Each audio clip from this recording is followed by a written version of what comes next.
Now, Singapore fell one place to become fourth in a global competitiveness ranking of 64 economies this year.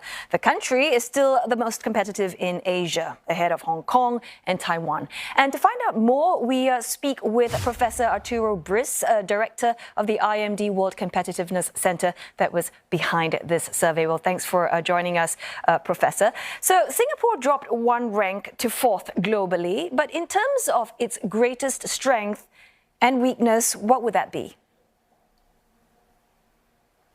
It is not significant that Singapore dropped by one position. I mean, it's just probably a statistical detail. I think that Singapore remains a very strong competitive economy. Certainly, as you mentioned, the most competitive economy in Asia.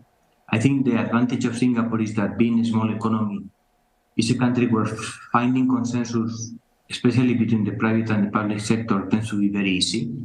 And it's a country that is also very strong in infrastructure, both physical infrastructure and intangible infrastructure, and particularly referring to education and healthcare. What are the weaknesses? Obviously, I think the weakness for Singapore comes much more from the geopolitical context where it operates. It's in the middle of a big market, the Asian market, the Southeast Asian market, but currently there are geopolitical issues. I'm thinking China versus Taiwan, the war in Ukraine, that impacting Singapore a lot. That is, small economies tend to be affected also much more by geopolitical issues, and I would say that this is Singapore's biggest weakness. All right, Professor. You mentioned Singapore facing geopolitical challenges. Now, every country will face that. Even the big superpowers, it will be a different kind of challenge that they might face. But given the strengths and the weaknesses that Singapore also has, how would you compare the way it has managed its competitiveness post-pandemic as compared to other countries?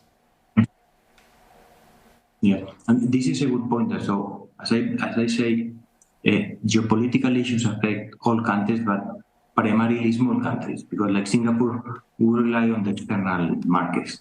Singapore has dealt extremely well with the pandemic.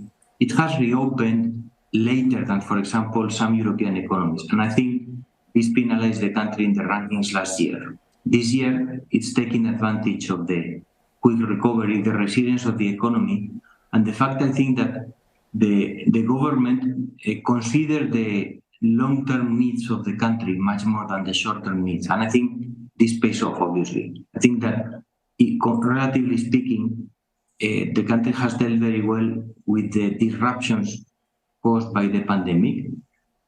It has actually invested in human capital. It means that it's very well prepared to cope with the challenges of the coming years as well.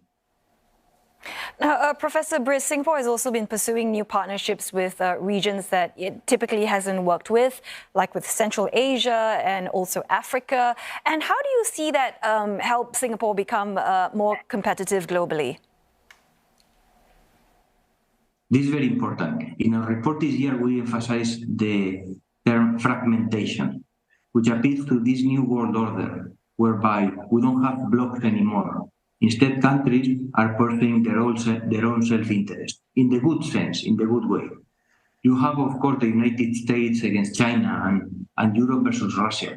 But at the same time, you have countries like Saudi Arabia or Brazil or Thailand and Indonesia, and of course, Singapore as well, that have now decided to embark in their own selfish policies. So trade treaties with neighboring countries, investments in regions of interest and so on. So it is a new type of globalization that we like to call, again, fragmentation. But it means that for Singapore and Singaporean decision makers, it's very important to think about what are the needs of the country, and ignoring everyone else, do what is right for the country. When you talk about fragmentation, one of the challenges pointed out in this report was slowing economies worldwide for all sorts of different reasons, and also rising protectionism, of course, that is linked to so-called deglobalization.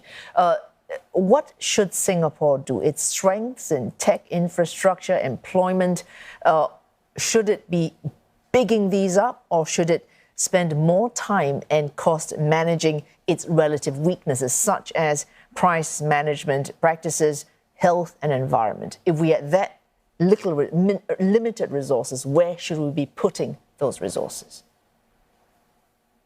Yes, let me first talk about the weaknesses.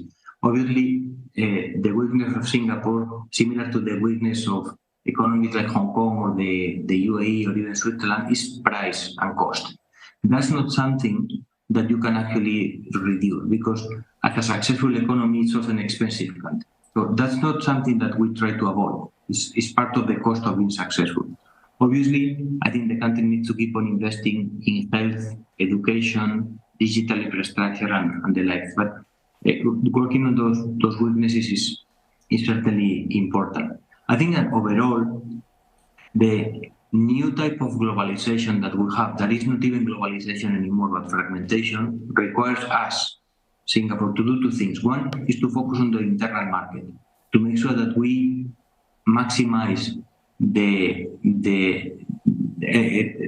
our products and our offerings for our domestic market, because they're going to be the key to our success. And outside that, I think we need to focus on the region where we operate, because Switzerland, the country where I live, needs to focus on the European Union as a target country, a target region, and Singapore needs to focus on Southeast Asia, because that's going to be the market that will make us profitable, efficient, and successful. I think gone are the times where globalization means that we can sell equally to Chile and to Taiwan and to Canada. I think we need to focus much more on closer markets to us. Well, thank you so much for making time to speak with us, Professor Arturo Briz, Director, IMD World Competitiveness Center.